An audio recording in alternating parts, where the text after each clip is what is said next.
Hello everyone, कैसे हो आप सब। मैं हूं गौरव काबरा। एक बार फिर से आप सबका बहुत बहुत स्वागत है हमारे यूट्यूब चैनल पे। एक इम्पॉर्टेंट रिक्वेस्टेड वीडियो है वैसे ये, क्योंकि हाल फिलहाल में स्टूडेंट से इंटरेक्ट करा था तो स्टूडेंट्स ने कहा कि सर फेब्रवरी 24 का जो एग्जामिनेशन है उसके लिए जो डेफरल आने वाला है उसको लेकर के काफी कंफ्यूजन है।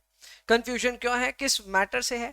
वो इस मैटर से है कि डेफरल विंडो अभी तक ओपन नहीं हुआ है। फेब्रवरी की एग्जामिनेशन एकदम सर पे है। ऐसे में अगर डेफरल अभी तक शुरू ही नहीं हुआ है तो कैसे अप्रोच करें डेफरल को और किस किस को डेफरल के लिए जाना चाहिए, उसके ऊपर में ये एक इंपॉर्टेंट वीडियो है। ये वीडियो में ऑब्वियसली ज्यादातर स्टूडेंट्स वही देख रहे होंगे जिनके एग्जामिनेशन फरवरी में है। So I understand the importance of your time and that is why I am not going to waste it. शुरुआत करते हैं। Let's get straight away started with the objective of this video. Well, the objective of this video is pretty simple. मैं आपको ये समझाना चाहता हूं कि क्या आपको सच में डेफरल के लिए जाना भी चाहिए कि नहीं, और अगर आप डेफरल के लिए जाओगे तो फिर कौन कौन से नियम है जिनका आपको ध्यान रखना होगा। सबसे पहले तो शुरुआत यही करते हैं कि डेफरल के लिए क्या आपको जाना चाहिए। क्या बैक स्टोरी, थोड़ी सी बैक स्टोरी ये है कि 23 के मुकाबले 24 के करिकुलम में सरप्राइजिंगली ज्यादा चेंजेस थे। जितना हमने सोचा उससे भी काफी ज्यादा चेंजेस थे। एज अ रिजल्ट करिकुलम ज्यादातर जगहों पे कम ही हुआ है, लेकिन डिटेल्स काफी ज्यादा ऐड किए गए हैं। एंड ऐसे में फरवरी के लिए करिकुलम बाहर आकर के या स्क्वाइजर बाहर आकर के पढ़ाई करके कंप्लीट करके फरवरी में एग्जाम देना मेरे को लगता है चैलेंजिंग हो गया।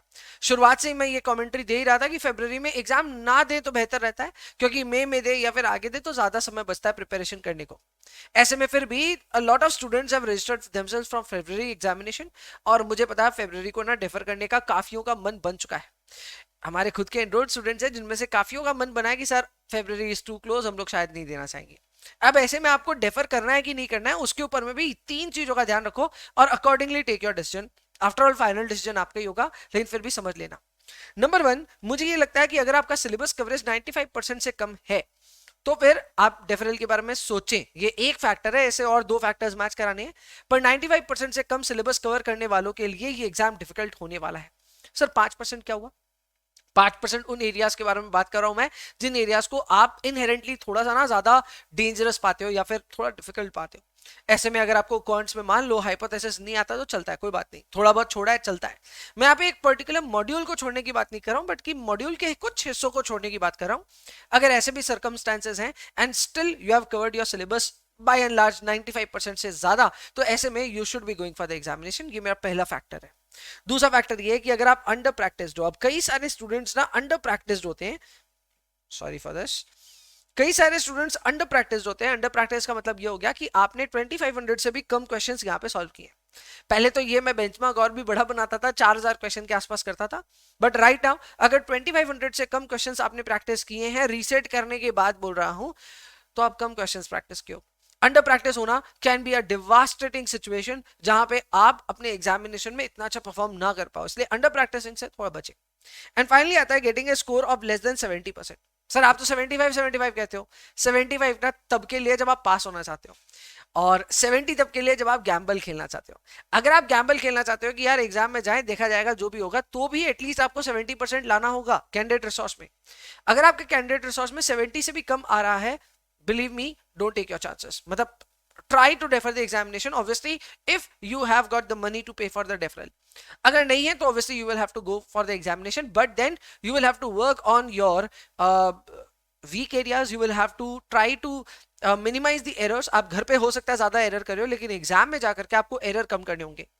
एट द एंड एमपीएस 68-69% के बीच में कहीं पर टिकता है, तो भी 70 घर में लाने से वहां पे 69 नहीं आने वाले, इसीलिए घर पे 75 लाना मेरे हिसाब से क्रिटिकल होता है। But 70 to 75 can still take the shot for the examination, but 70 के नीचे no brainer, deferral is a good option.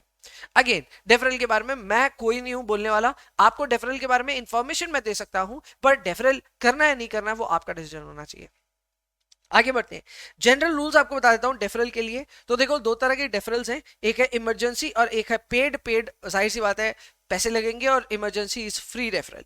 Paid में $399 प्लस जीएसटी लगेगा। इंडिया में आप पॉसिबली है, मैं ये मान करके चल रहा हूं, तो 18% यहाँ पे जीएसटी लगेगा ऊपर से, तो वो तो लगेगा ही। और इमरजेंसी रेफरल फ्री है। For those who are thinking कि फ्री है तो यार उसी में जाएंगे, तो नहीं नहीं जाना चाहिए उसमें। क्यों, थोड़ी देर में आपको बता दूंगा। इसके अलावा डेफरल करोगे तो अगले 12 महीने तक आपको वो डेफरल का एडवांटेज मिलेगा। फेब्रवरी वाले कैंडिडेट्स ये जानना चाहते हैं कि कब कब तक अपने एग्जाम दे सकते हैं, तो उनके बारे में भी मैं बता दूंगा। आगे डेफरल सिर्फ एक ही बार मिलता है, पूरे आपको एक लेवल में एक ही बार डेफर करने को मिलता है। सो पहले से जो डेफर करते हुए आ रहे हैं स्टूडेंट्स और अभी भी ना ऐसा मन कर रहा है कि डेफर कर दें, तो आपके पास कोई चांस ही नहीं है। 2 बार डेफरल एक्सेप्ट ही नहीं होगा, ऐसे में डेफर करने का कोई पॉइंट ही नहीं है। हाँ, जिनके डेफरल अभी हो रहे हैं उनको ध्यान रखना है कि जब भी वो नेक्स्ट एग्जाम देने वाले हैं उसके आगे वो डेफरल नहीं कर पाएंगे, तो जो भी डिसाइड करें वो फाइनल होना चाहिए उनके लिए। एंड फाइनली डेफरल विंडो आमतौर पे 4 हफ्ते पहले एग्जाम से ना ओपन हो जाता है। इस बार नहीं हुआ, ये थोड़ा सा सरप्राइजिंग है। इसको लेकर के इंस्टीट्यूट ने डीले रिकॉग्नाइज कर दिया है। 30 जनवरी को इंस्टीट्यूट के डेफरल पेज पे या डेफरल पॉलिसी पे लास्ट अपडेट था, और उस अपडेट के हिसाब से इंस्टीट्यूट ये रिकॉग्नाइज कर रहा है कि हाँ भाई हमारी तरफ से डिले है। और अब क्या प्रोसेस रहेगा फॉर फेब्रुअरी स्टूडेंट्स जिनको भी डेफर करना होगा, वही हम लोग डिस्कस करने जा रहे हैं। तो आइए सबसे पहले पेड रेफरल की बात करते हैं। पेड रेफरल वो है जहां पे मुझे लगता है मोस्ट स्टूडेंट्स यहीं पे फिट होंगे। और यहां पे अगर आपको डेफर करना है तो ध्यान रखिए कि इंस्टीट्यूट की तरफ से ही प्रोसेस में डिले चल रहा है। तो ऐसे में अगर आपको एग्जाम डेफर करना है तो जिस दिन आपका एग्जाम हो आपको उस दिन एग्जाम देने नहीं जाना है। आप एग्जाम देने ही चले गए तो फिर डेफरल की बात ही नहीं है। अगर आप एग्जाम देने नहीं गए तो उसके बाद में आप डेफरल फी पे कर सकते हैं। उसके लिए जो पीरियड अनाउंस हो चुका है वो है 26 फरवरी टू 11 मार्च। आई अंडरस्टैंड ये आपकी एग्जाम विंडो के बाद का फेज है, लेकिन हाँ एग्जाम्स का विंडो निकल भी जाएगा तो भी आप डेफरल फी पे कर पाओगे। सो बेसिकली आप एग्जाम देने गए नहीं, लेकिन डेफरल फी आपने टाइमली पे कर दी इस विंडो में जो कि है 26 फरवरी से 11 मार्च। यहाँ 15 दिन का ही समय है, तो यहाँ पे ना आपके पास बहुत ज्यादा टाइम नहीं होगा तो डिसाइड, तो अपने सारे फाइनेंशियल रिसोर्सेज को पहले से इवैल्यूएट कर लीजिए। इसके अलावा सर एक बार हम लोग फी पे कर देंगे तो क्या होगा, you will get a voucher, और उसी वाउचर को आप रिडीम करोगे when you will be reapplying for your next exam registration. तो जो भी एग्जाम रजिस्ट्रेशन के लिए आप जाएंगे उसकी फी पे करते वक्त वाउचर डालने से आपकी जो पेमेंट है वो आपको बेसिकली एडजस्ट हो जाएगी and you will be eligible to register for your next examination free of cost. अभी पैसे दे दोगे तो। अच्छा, डेफरल कब कब क्या क्या कर सकते हैं सर? तो लेवल 1 के जितने स्टूडेंट्स अभी सुन रहे हैं आपके लिए आगे 3 डेफरल विंडोज अवेलेबल है। हाँ जी, मई अवेलेबल नहीं है। इंस्टीट्यूट ने इसको लेकर के क्लैरिफाई किया है कि मई की तो ऑलरेडी डेट जाने वाली है, ऐसे में ये मई आपके लिए एप्लीकेबल नहीं है। आपके लिए एप्लीकेबल है ईदर अगस्त और नवंबर या फिर अगला फरवरी। एंड इसके जगह लेवल 3 की अगर हम बात करें तो वहां पे जाहिर सी बात है 2 ही विंडो अवेलेबल है, एक है अगस्त का और एक है फरवरी का। तो ये चीज का ध्यान रखिएगा कि मई में अगर आपको एग्जाम देना है, नो ब्रेनर, आपको डेफरल मिलेगा ही नहीं, और डेफरल मिल गया आपने ले भी लिया तो मई में नहीं दे पाओगे। ओके सर, इमरजेंसी डेफरल के बारे में थोड़ा सा बता दो। तो पहला तो इमरजेंसी डेफरल ना कुछ कुछ लोगों पे ही लागू होगा। लागू होने के लिए कुछ कुछ कंडीशंस है जिनको आपको फुलफिल करना है, इनमें से कोई भी एक। पहला कंडीशन ये है कि कोई लाइफ थ्रेटनिंग डिजीज अगर आपको या फिर आपके किसी फैमिली मेंबर को है, इमीडिएट फैमिली मेंबर होना चाहिए, तो उस केस में ये अलाउ हो सकता है। इसके अलावा अगर कोई फैमिली मेंबर की डेथ हो गई है, अगेन इमीडिएट फैमिली मेंबर की डेथ हुई है घर में, तो उस केस में भी ये अलाउ हो जाएगा। ये डेथ का केस ना मतलब थोड़ा सा टैक्टिकल है, लेकिन बहुत पुरानी डेथ को ये लोग शायद कैप्चर ना करें, ठीक है। सो आप एक बार अपना ट्राई कर सकते हैं इसमें, लेकिन मेरे हिसाब से अगर किसी की डेथ 6 महीने पहले हुई, 3 महीने पहले हुई, हो सकता है इंस्टीट्यूट में आनाकानी करे, ठीक है। इसके अलावा कोई भी अगर कैंडिडेट खुद प्रेग्नेंट है तो उस केस में उनको ये डेफरल मिल सकता है। इसमें भी एक ही बार आपको डेफरल मिलेगा, अगली बार आपको डेफरल नहीं मिलेगा। इसके अलावा प्रोमेट्रिक अगर आपके एग्जाम को रीशेड्यूल कर देते तब तो पक्का पक्का आप यही मान करके चलो कि आपको यहाँ पे एक इमरजेंसी डेफरल मिल जाएगा। इसकी कंडीशंस क्या समझिए, प्रोमेट्रिक अगर आपका एग्जाम रीशेड्यूल कर रहा है 30 डेज के अंदर अंदर, तभी ये पॉसिबल है। मतलब आज अगर आप डेफरल के लिए अप्लाई कर रहे हो तो लास्ट 30 डेज में अगर आपका एग्जाम रीशेड्यूल हुआ है, आपने चेष्टा करी है उस एग्जाम को वापस एक अपॉइंटमेंट डेट लेकर के अलग डेट पे रीशेड्यूल कराने का, और उसमें भी आप सक्सेसफुल नहीं हुए, तभी जाकर के आपको ये मिलेगा। बट आमतौर पे ऐसा हो सकता है कि अगर प्रोमेट्रिक ने आपको एक पर्टिकुलर डेट पे अलाउ नहीं किया है, बोला नहीं हमारे पास ऑप्शन नहीं है, और आप जिद पकड़ो नहीं तो मेरे को तो इसी टाइम पे ही देना और इसी समय पे ही देना है, और आपको फिर भी एक सीट ना मिले, तो जाहिर सी बात है ये इमरजेंसी डेफरल आपके ऊपर लागू हो जाएगा। तो मेरे ख्याल से अगर प्रोमेट्रिक ने आपका एग्जाम हाल फिलहाल में रीशेड्यूल किया है, इमरजेंसी डेफरल का डेफिनेटली यूज किया जा सकता है। एंड फाइनली कई कई देशों में मिलिट्री डिप्लॉयमेंट होती है मैंडेटरी, तो उस केस में भी यहाँ पे ये एग्जाम आपका बेसिकली आप डेफर कर सकते हो इमरजेंसी डेफरल के हिसाब से। इंडिया में ये लागू नहीं होगा। ओके, डॉक्यूमेंटेशन को लेकर के क्लियर कर देता हूं कि documentation is a must for emergency deferrals. तो कोई भी केस में अगर आप इमरजेंसी डेफरल भर रहे हैं तो आपको करेक्ट लेजिट डॉक्यूमेंटेशन करनी पड़ेगी। अच्छा, रिव्यू पीरियड क्या है? 7 वीक्स है। तो इंस्टीट्यूट ये कह रहा है कि 7 हफ्ते में possibly they will review your application, आपके जो भी डॉक्यूमेंट्स आपने सबमिट किए हैं उसकी बोल सकते हैं कि उसकी रीजनेबिलिटी चेक करना या जो कुछ भी एक्यूरेसी चेक करना वो सब वो करेंगे। 7 हफ्ते में आप तक डिसीजन आ जाएगा। अच्छा, क्या ऐसा हो सकता है कि इमरजेंसी डेफरल आपने अप्लाई किया और रिजेक्ट हो गया? एकदम पॉसिबल है।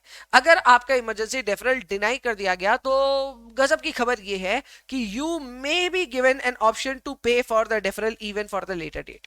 अब इंस्टीट्यूट की हमेशा से जैसी आदत है वो आपको मैं समझाता हूं। स्कॉलरशिप के लिए अगर आप अप्लाई करते हैं और स्कॉलरशिप आपको नहीं मिलती तो भी आपको ना अर्ली पेमेंट के हिसाब से या अर्ली जो बर्ड पेमेंट होती है उसके हिसाब से अलाउ करते हैं वो पेमेंट करने को। तो यहाँ पे भी सिमिलर सा ही कुछ मुझे नोटिस करने को मिल रहा है।